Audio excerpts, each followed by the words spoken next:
Good morning. My name is Gautam Bhatia and I work at the High Court of Delhi. And as part of this module on comparative constitutional law, I will be discussing Bills of Rights. Bills of Rights form the backbone of most modern constitutions, as you are well aware. And so it's important to understand what Bills of Rights are and why they are present in constitutions before we go on to discuss specific rights such as the right to life or the freedom of expression, the right to equality, and so on. So first, what is a Bill of Rights? A Bill of Rights is premised upon the very basic and simple idea that there are some limits to the coercive power or authority that a sovereign can legitimately exercise upon the individuals subject to his or her jurisdiction, even if that sovereign is a popularly elected government. We've seen that the idea of there being limits or checks upon sovereign power is a very old idea. You see it in ancient Greece, you see it in the medieval republics, and even in the medieval empires. Even as the idea of monarchic absolutism was rising, at the same time there was a pushback and there was a prevalent idea that there are some limits to what sovereigns can do. So famously, thinkers like Thomas Hobbes and John Locke used to argue that certain basic rights are reserved by individuals. Even as they agree to submit to the sovereign, still there are certain rights that the sovereign cannot encroach upon. And the Bill of Rights enters into the picture when the shift in power comes from a monarch or a king to an elected government. And so the idea is that even if power is exercised by an elected government, there are still limits to what that government can do. And so again, in brief, there are limits to how far a majority can legitimately exercise the power that it has won through the ballot box in a democracy. And when these limits are spelled out in the form of rights vested in individuals or citizens, which mark the boundaries of state power, that result is what we call a Bill of Rights. Now, the origins of Bills of Rights actually go far back in history, even before the advent of modern democracy and the Enlightenment.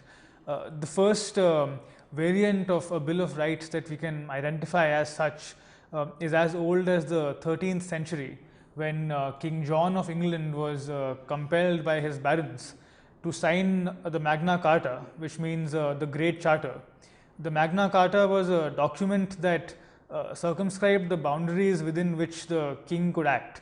It placed limits upon the king's power, placed limits upon his power, for example, to confiscate property or to levy taxes.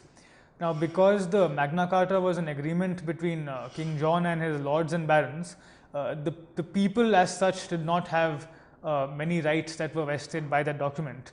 But nonetheless, the very idea that you placed limits upon the power of the king, which are specifically written out in a document, is a precursor to modern day Bills of Rights. And in fact, it is a documented fact that the Magna Carta was what influenced the first proto-modern Bill of Rights, which is the 1689 Bill of Rights in England, which came about after the Glorious Revolution.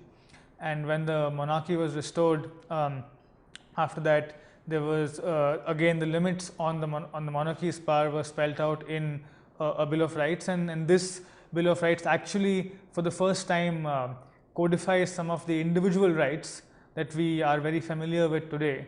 For instance, the freedom and the right to petition the sovereign for the removal of grievances, rights against cruel and unusual punishment, the right to a trial by jury, and so on.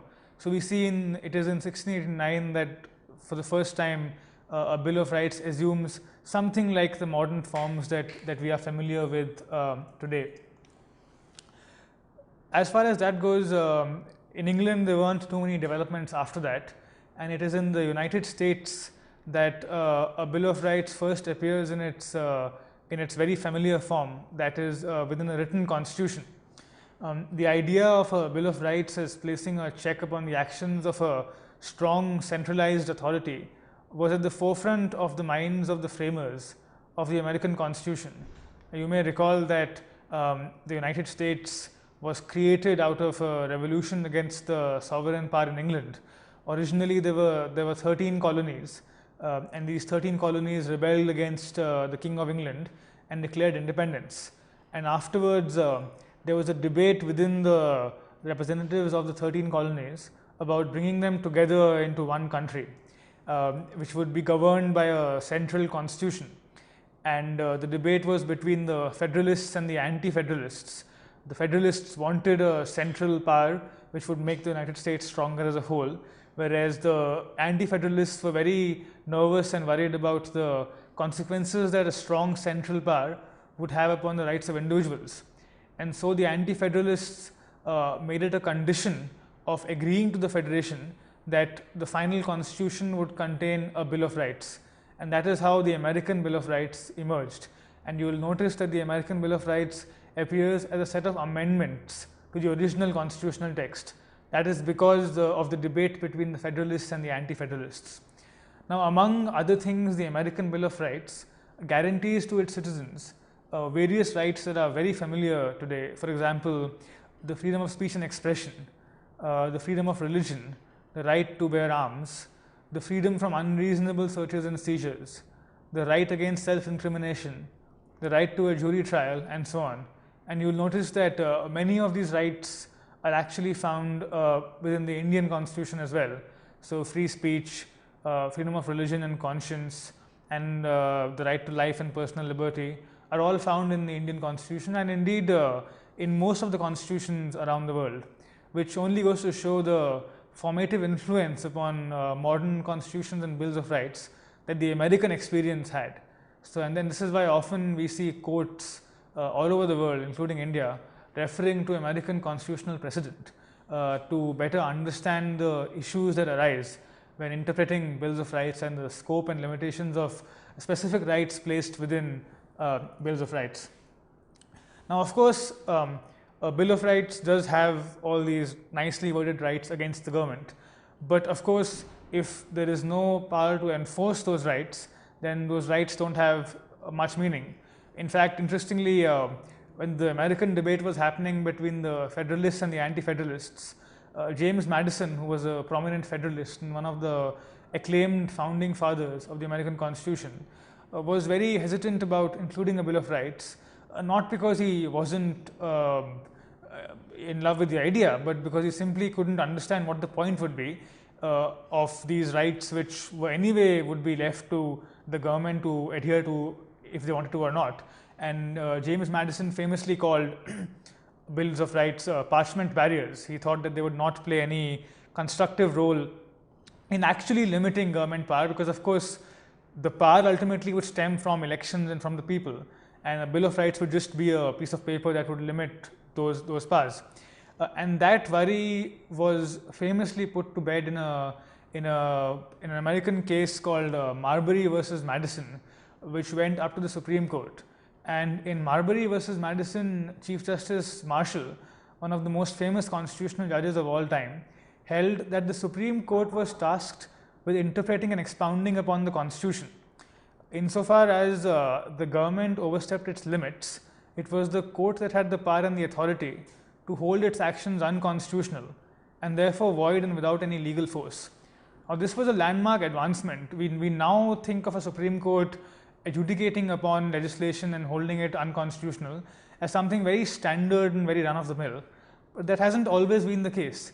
And actually, it was Marbury versus Madison that established this principle as a constitutional principle. And originally, in fact, Justice Marshall's opinion led to a great amount of controversy and a great amount of problems, because of course the popularly elected government was very unhappy with the fact that an unelected court would sit in judgment over its legislation and hold it unconstitutional and without any force. It seemed that there was something very wrong in an unelected body deciding upon the actions of an elected parliament. But that, of course, is the entire point of a constitution, and the idea that the constitution is supreme and that every organ of state, including the parliament and the judiciary, is ultimately subordinate to the constitution. And if that is the case, then of course the task of expounding the constitution would rest upon the judiciary. And that is why the principle of Marbury versus Madison survived its inception and has now become one of the most important governing principles of modern day bills of rights. So to quote from the case, which is again, to repeat, one of the most important cases in constitutional history, Justice Marshall says, "It is emphatically the province and duty of the judicial department to say what the law is. Those who apply the rule to particular cases must, of necessity, expound and interpret that rule. If two laws conflict with each other, the courts must decide on the operation of each. So if a law, for example a statute or treaty, be in opposition to the Constitution, if both the law and the Constitution apply to a particular case, so that the court must either decide that case conformably to the law disregarding the Constitution, or conformably to the Constitution disregarding the law, the court must determine which of these conflicting rules governs the case. This is of the very essence of judicial duty. If then the courts are to regard the Constitution, and the Constitution is superior to any ordinary act of the legislature, the Constitution, and not such ordinary act, must govern the case to which they both apply. Those then who controvert the principle that the Constitution is to be considered in court as a paramount law are reduced to the necessity of maintaining that courts must close their eyes on the Constitution and see only the law, for example, the statute or treaty. This doctrine would subvert the very foundation of all written constitutions." Close quotes. So you see how the basic idea is that if a constitution is to mean anything at all, then the ultimate power to interpret whether or not Parliament's acts conform to it must lie with a body which isn't the Parliament itself. Because if the Parliament was to itself determine whether its own law would conform to the Constitution or not, then really that wouldn't amount to any meaningful limits in the first place, and we wouldn't even need to have written constitutions. In fact, some countries don't. A good example is England. England doesn't have a written constitution and they get along just fine. The idea is, however, that if we have a written constitution, then judicial review becomes an essential sine qua non of that constitution. Now, as we have noticed a little while ago, there seems to be a tension between judicial review and democracy. So opponents of judicial review argue that the source of legitimate power and authority must be the consent of the people. In a democracy, people consent to their elected representatives acting on their behalf through the procedure of voting. Therefore, these arguments go, it is anti-democratic if the will of the representative of the majority is overridden by an unelected judiciary. That's basically the argument against judicial review. It's been made by important scholars such as Jeremy Waldron, for example, who has written 2 seminal pieces on the issue. On the other hand, supporters of judicial review argue that in a democracy which is ultimately based upon the principle of majoritarianism, which means that the majority gets its way, the rights and freedoms of minorities will always be at risk if left solely to the mercy of an ascendant majority. The very fact that judges are unelected will ensure that they are free from majoritarian pressures when they rule on the validity of legislation. So the idea here is that democracy is something more substantive and richer than simply the majority getting its way all the time. Democracy includes not just majority will, but also the protection of certain basic rights which would ensure that the core interests of non-majorities are safeguarded. And obviously, if that is to happen, then a body which is not subject to the pressures of elections, which isn't responsive to majorities, must have the task of protecting those rights. And that is the reason why a judiciary is entrusted with that task. These are basically the arguments of both the proponents and the critics of judicial review. Now, before we move on, some interesting facts. One is that despite many of its important former colonies having bills of rights, the US, South Africa, India, Canada, England still lacks a constitutional bill of rights. That's one interesting fact. And another interesting fact to ponder over is that Justice Felix Frankfurter, one of the American Supreme Court judges, a very influential and famous judge, was also one of the most influential experts that the drafters of the Indian Constitution consulted while framing their Bill of Rights, which only goes to show that comparative constitutional law is nothing new. It has been in vogue and in practice for a long time. In fact, it goes back to the inception and the origins of our own Indian Constitution. Let's now come to some of the core issues surrounding Bills of Rights. And the first is a distinction between what is known in scholarship as vertical rights and horizontal rights. Now, if you go back to the American Constitution and the origins of constitutionalism, the original objective of a Bill of Rights was to set limits upon state power and protect individuals from the prospect of state tyranny. Thus, the very first amendment of the American Constitution is framed as a prohibition upon state action. It says, Congress shall make no law abridging the freedom of speech, and it goes on. In constitutional language, these are known as vertical rights, that is, rights granted to individuals against the state. As we discussed earlier, the basic idea is that there are limits upon what the sovereign can do to individuals under his jurisdiction, and that's at the heart of constitutions and bills of rights.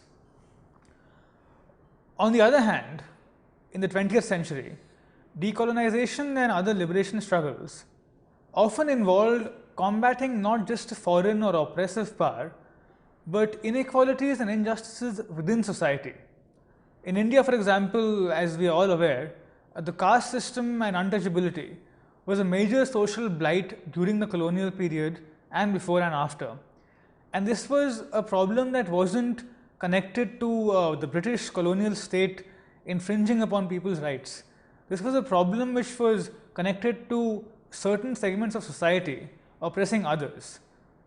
And this and aspects like these and events like these led to certain constitutions enshrining what are called horizontal rights within the Bill of Rights, that is, rights guaranteed to individuals against the acts of other individuals or the acts of other groups. That is to say, horizontal rights are not applicable against the state, but against other private entities. To take examples of horizontal rights, one is Article 17 of the Indian Constitution, which prohibits the practice of untouchability, which had long been a scourge of Indian society and makes it punishable.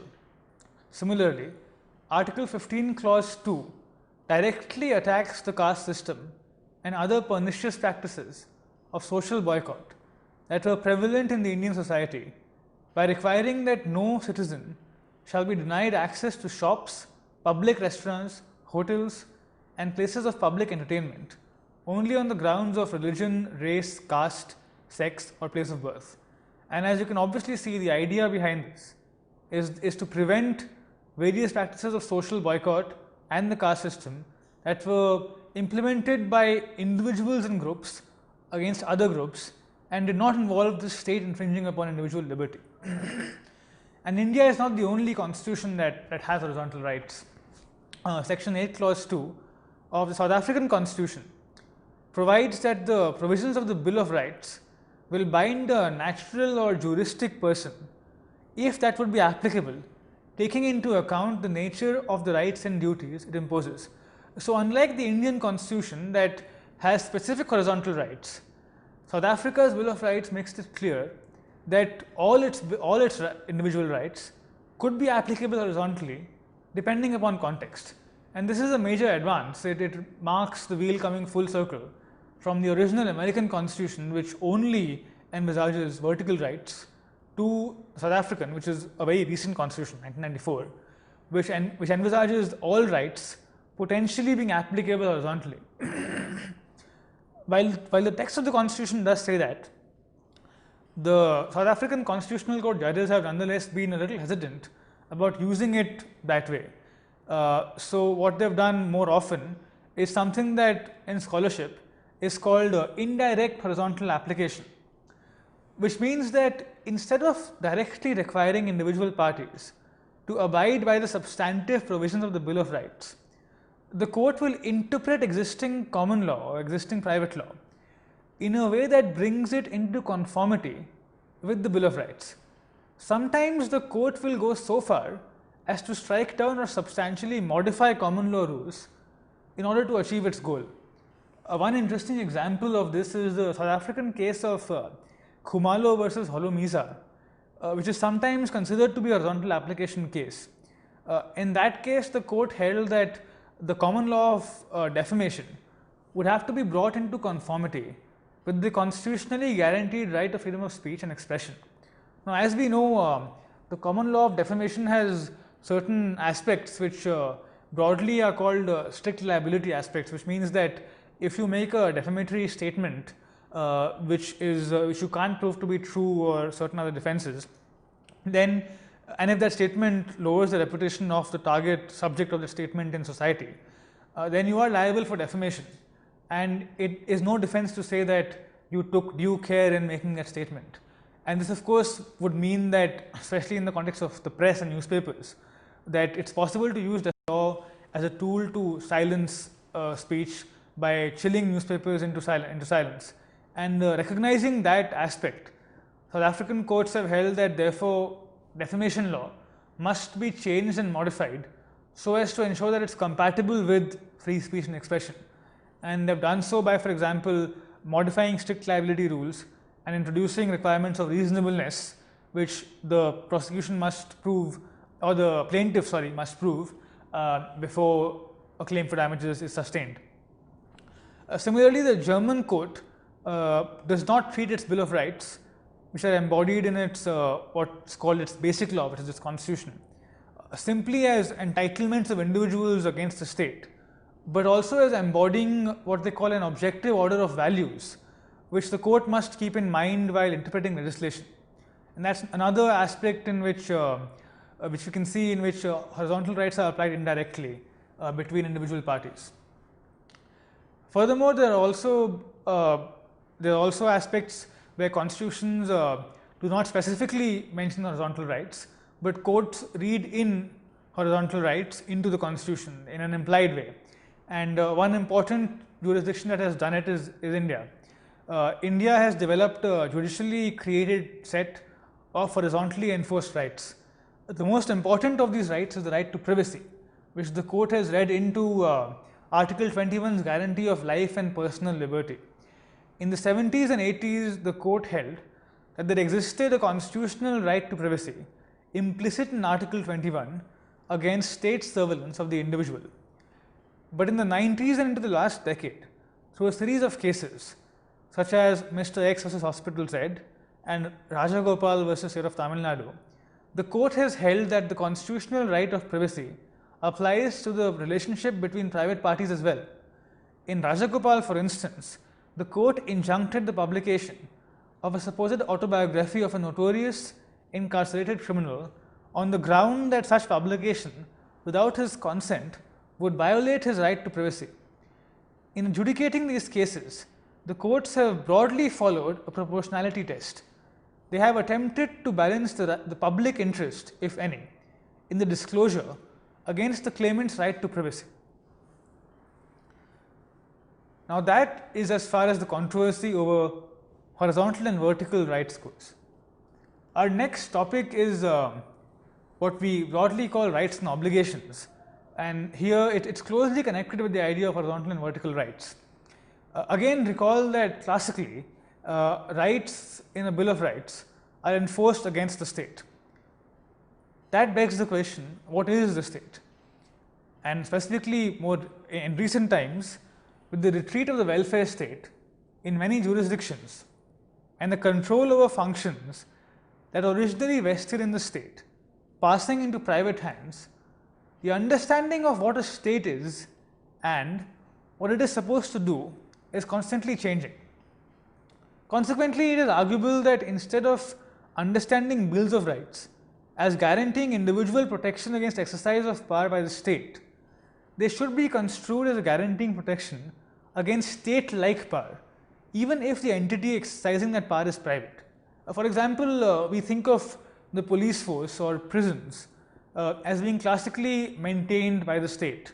Or for example, we think of foreign affairs or defense, or in other countries the provision of basic necessities like say water or roads as being state functions. But if, for example, the state would outsource the maintenance of roads to private parties, if the state would outsource police functions or maintaining prisons, as it is doing in countries like the US and the UK, to private parties, it would seem somewhat illogical and counterintuitive if the scope of Bill of Rights would correspondingly be narrowed simply because the state is abdicating its traditional functions. If that was true, then the state could simply get around the obligation of adhering to individual rights by outsourcing its functions to private parties. And that would lead to a situation where potentially, in a wholly privatized state, people would have no rights against any entity because the state is performing no functions. And that conclusion clearly is somewhat problematic, which is why the argument is that ultimately what is crucial is not the entity which is exercising power, but the power itself and what the power is about. And one good example of this approach is found in the American constitutional case of Marsh versus Alabama. In that case, what happened was that a private entity was controlling a company town, which means that there were various mines and other such things in the US, and often because they were very labor intensive, people would move to or near those mines and live in communities which would be maintained by private companies who were responsible for exploiting those mines. These are called company towns. Now in Marsh versus Alabama, there was a company town like this, controlled by a private party, and that private company forbade an individual from carrying out religious preaching on a sidewalk that was otherwise open to the public. The American Supreme Court held that the private company's functions closely resembled that of the state, which is this function of the city municipality in maintaining a town, and that consequently the private company was subject to the Bill of Rights, just like the city municipality and organ of state would have been. The court's focus therefore was not on the fact that a private company was maintaining the town and therefore would not be subject to the Bill of Rights, but that the maintaining of a town is itself a public or a state function, and therefore no matter who maintains it, private or public party, a Bill of Rights would apply to that geographical area or that function because the function is public. The idea that private entities perform public functions and should therefore be subject to bills of rights is still in the process of development, and the position of law across jurisdictions is still being constituted. In India, one case that directly addresses this question is Justice Mohan's concurring opinion in the case of Anju Krishnan versus Andhra Pradesh, a right to education case before the new act. According to Justice Mohan, education being a quintessentially public function, even private institutions engaged in imparting education would have to adhere to the obligations of fairness and non-arbitrariness contained in Article 14 of the Constitution. Now, of course, the issue of what constitutes a state function and where we draw the line between state and non-state is itself controversial, and there is no one right answer. But it's an issue that bears thinking about going forward specifically.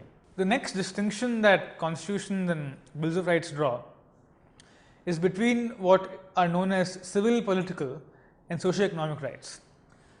Substantively, one of the major debates about the content of bills of rights has been whether it should include only civil and political, or in other words, negative rights, such as the freedom of speech and expression, the right to life and personal liberty, the right to equal protection of laws, etc., or whether it should also include socio-economic, positive rights such as the right to health, the right to food, the right to work, the right to education, and so on. Conceptually, the distinction between the two is thought to lie in the fact that negative rights only require the government to abstain from interfering with an individual's liberty, while positive rights require the government to take active action to provide goods and services to individuals.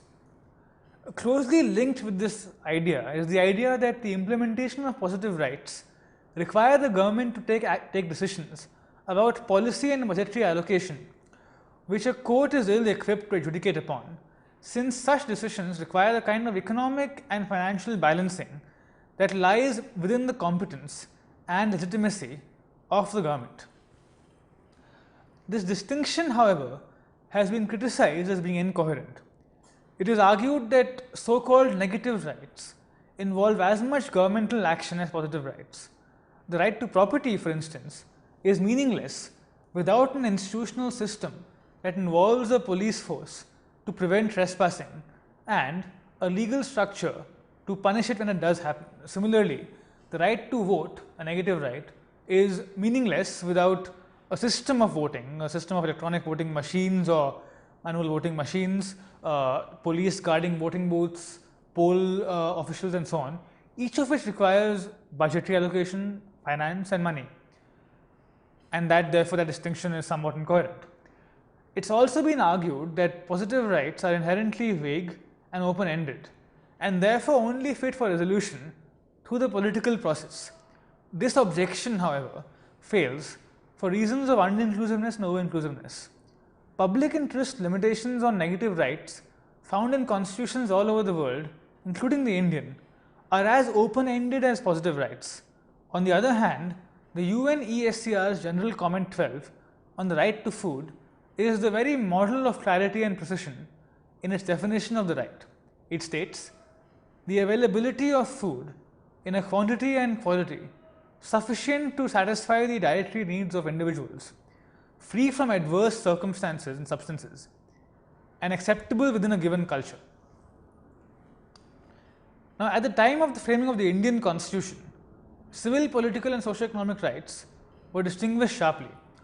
Civil and political rights were placed within the Bill of Rights, while socio-economic rights were placed within the non-enforceable chapter of the Constitution called Directive Principles of State Policy, borrowed from the Constitution of Ireland. Over the years, however, the Indian Supreme Court has blurred the distinction by reading in the directive principles into both the meanings of fundamental rights, such as the right to equality of opportunity, as well as into the restrictions upon various rights, in judging, for example, when a particular restriction is reasonable. In addition, even the Parliament has followed suit. For example, the right to education, which was originally placed within the Directive Principles chapter, was ultimately brought within the Bill of Rights via a constitutional amendment. The right to health care, to housing and to education, for example, are all expressly guaranteed by a South African Bill of Rights. At the same time, however, that Bill of Rights also allows the government to undertake a progressive realization of those rights. In practice, this means that the court will not require the government to immediately provide a particular good or service, that is, a specific medicine or a house. Rather, the government will need to demonstrate that it is taking reasonable steps to create institutions and structures that will ensure the adequate fulfillment of the right in question. South African cases have also opined that there is a greater burden upon the government to ensure the fulfillment of the minimum core of the right in question, especially where the most vulnerable groups are concerned.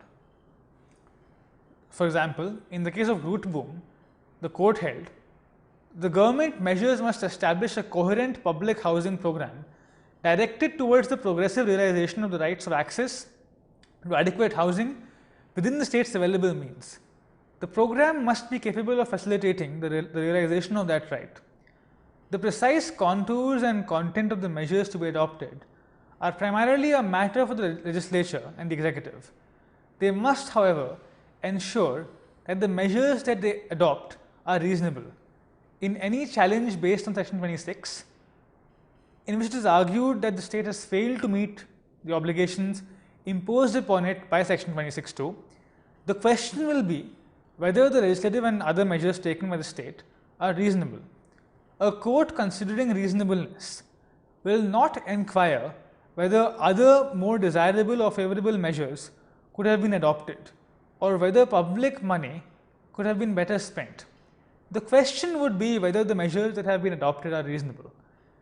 It is necessary to recognize that a wide range of possible measures could be adopted by the state to meet its obligations. Many of these would meet the requirements of reasonableness. once it is shown that the measures do so, this requirement is met. That's how the South African court understands positive rights, socioeconomic rights, and the idea of progressive realization. Our last topic in this module is interpreting bills of rights. Now, there are two dominant approaches to interpretation. These may be called broadly originalist interpretation and the living tree interpretation. Originalism, in its most popular variant, holds that the meaning and scope of rights must be fixed on the basis of the meaning that they carried at the time of the framing of the Constitution. The living tree philosophy, on the other hand, holds that the court should change and modify the scope of rights based on evolving circumstances. The controversy came to a head most famously in the American case of Brown versus Board of Education, where the Supreme Court overturned its own precedent to hold that the equal protection of laws guaranteed by the American Constitution did not allow the segregation of races, even though at the time the 14th Amendment, the source of the guarantee, was drafted, segregation was a widely accepted practice. In India, an interesting example of evolving interpretation, the living tree, may be found in the judgment of the Delhi High Court in Nas Foundation versus NCT, where the court held that the word sex as the ground of discrimination prohibited under Article 15 also included sexual orientation, and therefore, insofar as Section 377 of the Indian Penal Code outlawed homosexuality, it was invalid and unconstitutional. Closely connected with this debate is also a debate about whether the court should restrain itself to rights expressly guaranteed by the constitutional text, or whether it can read in rights via implication. One interesting example is the right to privacy. Some constitutions, like the European Convention on Human Rights and the German Basic Law, have an express guarantee protecting privacy and private life as a fundamental right. Other constitutions, as the American and the Indian, do not have this right, perhaps because when they were being framed, the right to privacy wasn't a major concern. Over the years, however, with the increase in state surveillance and otherwise, privacy has come to the forefront of the constitutional discourse. Courts in the US and in India have therefore read in the right of privacy into the Bill of Rights. The Indian Supreme Court has done so by holding that privacy is an aspect of the right to personal liberty guaranteed by the Article 21 of the Constitution. Let's now conclude. Bills of rights have become staple features of modern constitutions and have been at the forefront of some of the most important and far-reaching social and political controversies of the age. As we have seen from the above discussion, issues of freedom of expression, personal privacy, abortion, public health, education, and housing are all notable either because they are directly addressed by a constitution, a Bill of Rights, or because the Bill of Rights fails to address them, and it becomes the task of the court to deal with them. It is clear that to a large extent, what our societies will look in the future shall, to a significant extent, be shaped by bills of rights and the contestation around the interpretation. Thank you.